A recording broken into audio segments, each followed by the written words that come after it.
ReZero Season 3 Episode 6. 現在、都市は魔女教徒の掌中にある状態です。迂闊な行動をすれば、彼らは容赦をします。 Sounds like a threat. I wonder where the wife falls in all this, being, one of their wives. 滞在式をって名乗る人と会ったの。Oh, you've met more than one. レグルスが滞在式を。もしかして、Your husband 金髪の乙女との結婚式って私のこと？ is a Sin Archbishop. I understand your confusion because there are just so many silver-haired female characters. 先ほども口にしていましたね。男性ですか？ええ。You bet he's a man. The real man. Wow, that faith. I think this works really well. And maybe it only works because of what's been set up in season 2. Subaru putting just so much faith in her and the situation to be able to focus on the bigger picture and not just like, forget all of you, forget all this. I gotta go rescue my girlfriend. But still... What is this? What is going on? Is this somebody's domain? Okay, I don't remember this happening. How did we go from in the water to here? And why does he have his leg? Right,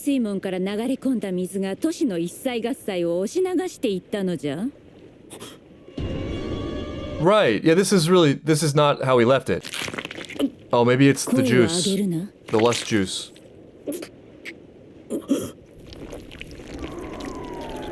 Okay, thank you, I guess. Hopefully it stops there with like a fully reformed leg. Okay, that bolsters her claim a bit. No, we don't need this right now. Not now. This is not the time, Liliana. They're just putting up with this? They're just tolerating this right now? We have to move. For one, Amelia's naked in someone's house. This is everything I usually hate about musicals. When it's done well, it's additive and it's something you only could have done through song. But a lot of the time, it would have been faster just to say that. In fact, we already said it. She's gotta be a witch. She's gotta be something. She's not a good, normal human. There's just a little bit too much in this season already about mass hysteria and emotional influence. Wrath's power is just so cool. The more I think about it, the more I like it. In that she may not be all that powerful or dangerous herself, but her power gets amplified by all the people that get captured by her emotional space, which you could argue is maybe exactly how that often works in real life. Where like one person alone can't do all that much, it relies on them capturing a group of sufficient number or power that reaches some tipping point beyond the people who can't be captured. And I think it's reasonable to say that really the primary tool in there is emotion. If you can get people emotional about your thing, you have them. And that's exactly what Wrath does. And also it's a terrible destructive force. So I'm wondering how deliberate that is. But that's on the heels and also concurrent with Liliana, who seems to have the town captured through music to the point where people are very groupthink about her and attack dissenters violently.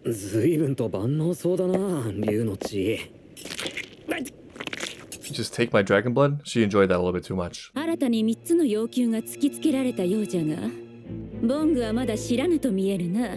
was unconscious and fighting like demon dogs. Good.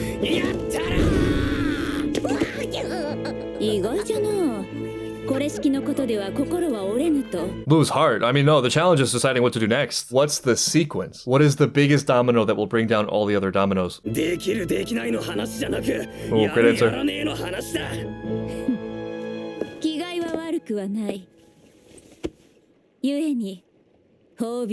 No thanks. I'm good. Oh, it's a very Priscilla reward. And now I stomp on you. Oh, she actually helped him. She still enjoyed that though. I didn't throw her out of the way of this beast for my own enjoyment, but no one said I couldn't enjoy it. Pretty cool. Hideous inferiorities. I don't know. I can see people having these as like little figurines or whatever. Oh, okay. This is gonna be interesting. Whoa. Okay, I had a feeling she was strong. I didn't know she had it like this. All right, you've earned some respect. You may stomp me. Okay, actually, thank you. Yeah, that's scary. This gives a little bit more like respect to her claim that the world is her garden. It's okay, she actually has something. It's like, yeah, if you do main character stuff, you know, I can kind of accept the main character boasting. I am also now, for reasons I can't explain, willing to accept other forms of reward that I previously was unwilling to accept. There's some people like this who just need things to be preoccupied with because they're just so itching for a hit of stimulation. They just take that energy and start turning on the people around them so that something is happening. But if they actually have some kind of like actual thing, they come alive and they become a lot more fun to be around because for once their boredom is not targeted at you. Weirdly, I've been thinking about her the whole world is my garden thing since I saw that episode. There's something about it I really like. I mean, I like the audacity. I like it for its ridiculousness. But there's also something cool about just like having emotional cards to play. It's not good to like really believe that and act accordingly because, you know, it's just not the case unless you're Subaru. But there is something really cool and powerful about being able to tap into that feeling. It's a hell of a lot better than like, man, I really suck. I'm just the worst. I don't even belong in this garden, which is probably every bit as untrue.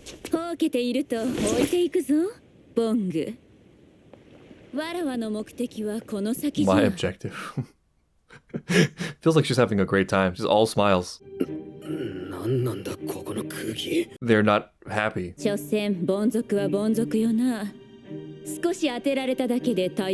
This also very relevant.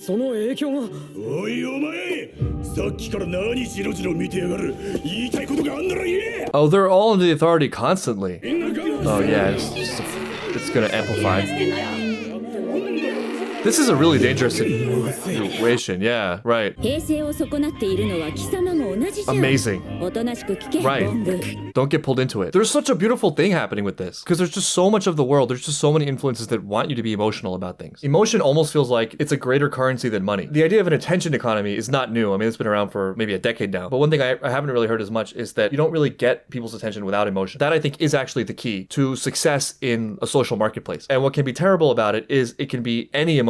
And actually, it seems like negative emotions are more accessible and easier to target. Being hated will make you successful, even though it's kind of a short-sighted strategy. But way more viable and tactically advantageous is to make you hate something else. Relatedly, I was thinking recently that I feel with a lot of people around me, and also I see it myself, it's very easy to get kind of pulled out of the micro and into the macro. But the micro is where you actually have the most influence and have the best read on things and can make your own assessments of things. The macro, by being so far out, is something that you definitely have influence over, but it's influence you can't really see, you don't have a very tactile feel for it, and it's much more diluted because of just the mass of stages between you and like the world, which actually in itself creates kind of a baseline for emotion because it's more terrifying because it's out there. But in addition to that, because it's separate, we're only really getting it from external sources. Like we're not experiencing the macro, we can't. But almost every intermediary between us and the macro has an incentive to make it emotional so that we will engage with it. And so many things have a way of just feeling cataclysmic. There's always some apocalyptic thing happening. And this is dangerous for a lot of reasons. One of them is because apocalyptic things actually can happen, but there's so much noise, it's hard to even be discerning about like what the actual risks are. The more we get used to hyperbole and just extreme black and white judgments, thinking of things in terms of good and evil or, you know, a threat to our lives, the more routine that becomes, the harder it is to be individually discerning. And also the hysteria itself makes a more prime environment for something terrible to happen. So in my discussions with people, and I'm guilty of this myself as well, things get really heated about things that are not really directly in our control. Sometimes even at the expense of the micro, like our relationship and like decency to your fellow man. Meditation kind of gets this woo-woo, wonky vibe attached to it. But I think the most important thing about meditation is not even the religious or spiritual history behind it or any particular sect. It's just the core idea of like, you can make a final choice about what happens after you have information or emotions or a thought. You don't have to sit down and be like,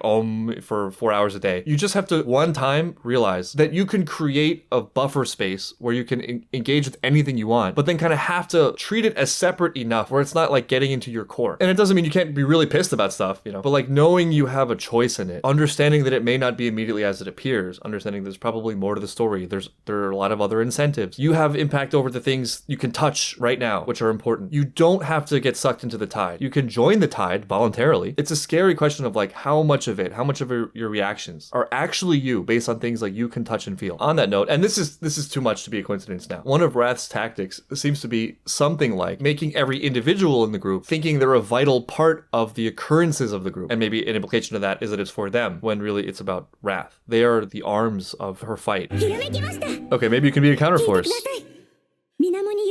We'll brainwash them with good emotion. If it's for a good cause, the tools don't matter. Yeah, we can take a breath. Let's take a breath and remember who the enemy is.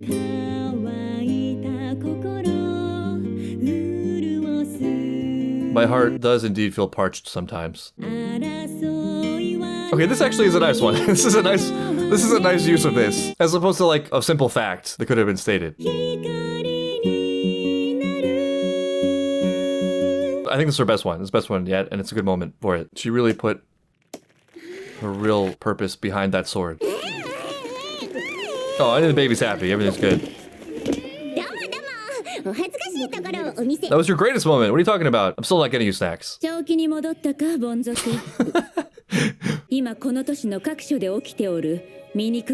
mean, this is not a sustainable or good system. It can't just be like which force brainwashed them last. People need to develop it for themselves. You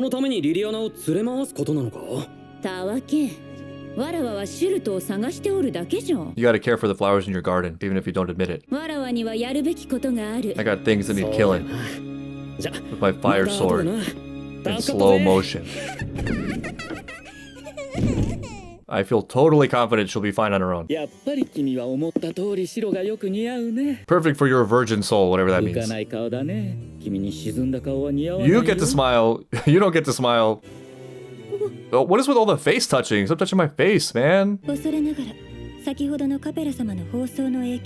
I also told her that you are a witch dude.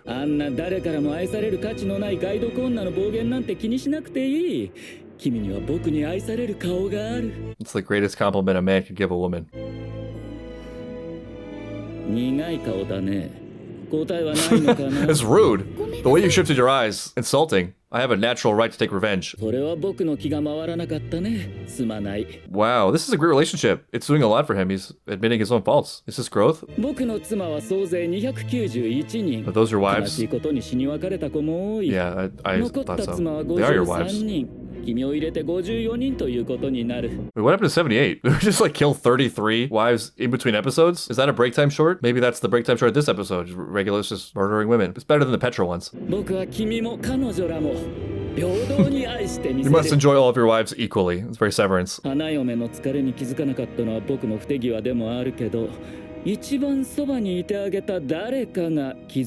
Whoops. 52 wives. Oh, she looked ready. She's ready to go. I'm just done with this whole thing. Done with you, done with this mansion. I don't particularly like the other 52 wives, formerly 77 wives. I'm used to it.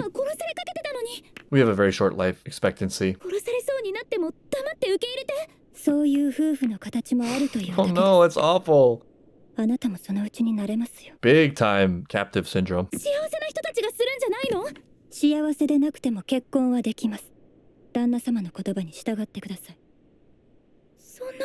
This is terrible timing to have a counterpoint to the marriage is happiness thing after a regular scene where he's murdering his wives. So in case this is not clear, this is terrible, but I have come to think that maybe it is misleading to think of marriage as being about love. Weirdly, and I'm digging myself into a hole here, it actually maybe connects with some of Lust's accurate points. Where Lust is right in her assessment is that a lot of what feels like really deep love, that sort of burning, intense, obsessive, infatuating, addictive emotion for another person, that is probably largely based on attraction, physical attraction, and is just likely to be an adaptation for the benefit of procreation. Less goes wrong because that is just one of the many facets of loving relationships. But the thing is, that doesn't really last that long, and also is not really something that can be actively chosen. Sexual attraction is maybe not in the same part of our brain or minds that the more virtuous side of love and companionship is. And so because it's at the whim of something else, it's not really something that sound to make a lifelong promise on. And I think if you go into a relationship with that as the sole basis, then you're going to dissolve it as soon as that passes, which it almost inevitably will. And I have a feeling, though I can't prove this, that it's probably timed very closely in cycles with what would be expected to have like a viable child. Just super zoomed out in general, I think like good conduct probably happens at the intersection between something that is very subjective to you and also something that is way more objective than you. So like, it's not really viable to make all of your plans and commitments subject to your whims because your whims are volatile. It's probably important to have some kind of objective basis, something you can rely on that is more solid than your random fluctuating emotions, while also being an individual and like caring about your own life and being honest about what your whims and what calls you and your feelings. And those two things create a really nice hybrid. And in the case of long relationships, let's say marriage, you definitely want to have a partner that you feel really strongly about. That's beautiful. But just love is dicey. The things that could form the other half of that, the more solid foundational aspect of it, are like duty, honor, your children, which are the future of humanity. So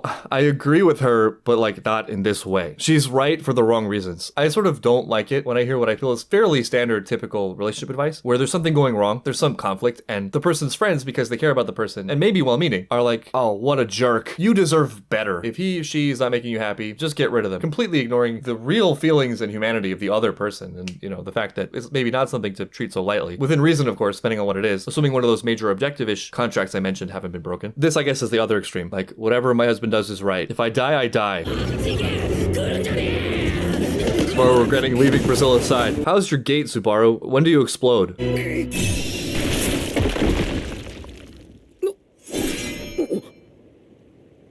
Oh, thank God. All this emotional stuff also happening on the heels of their conversation about the two sides of emotional management and actual freedom of expression. That is great. Uh-oh. Oh, that's okay. Oh no. What happened? Where is Crush? Oh yeah, Crush is the dragon now. Oh, okay, I have questions. I do.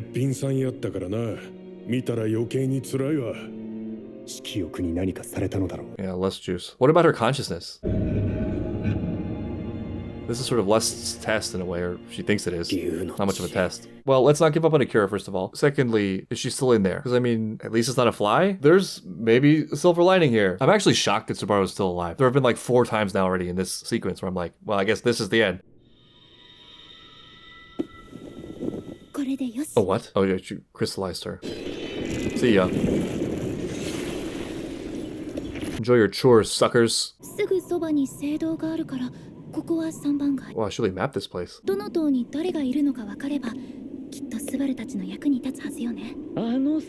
Rude. A little bit of conflict between them. They're not all on the same page. For the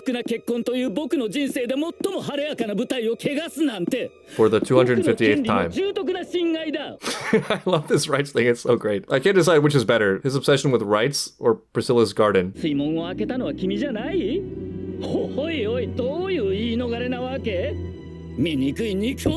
They're actually probably very similar. She's just immediately joining the fight, not even thinking about her escape.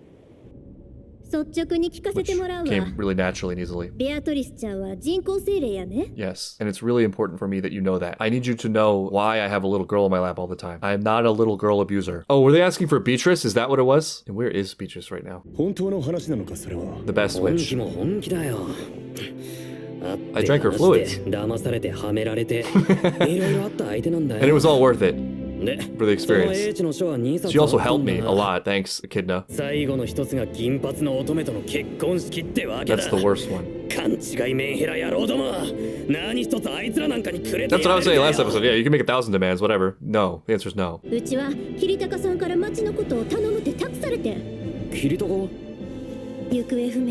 I'm not sure I trust that dude.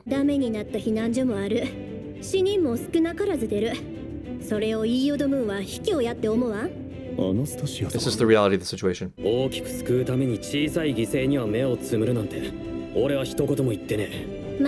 That's really great. That's a huge relief. We are painfully aware.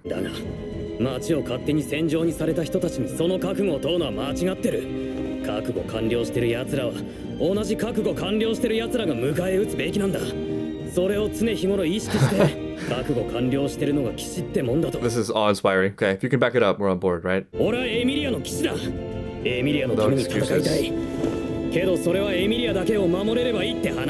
Yeah, who is this dude? Common Subaru W. You can't listen to this and be like, you know. It's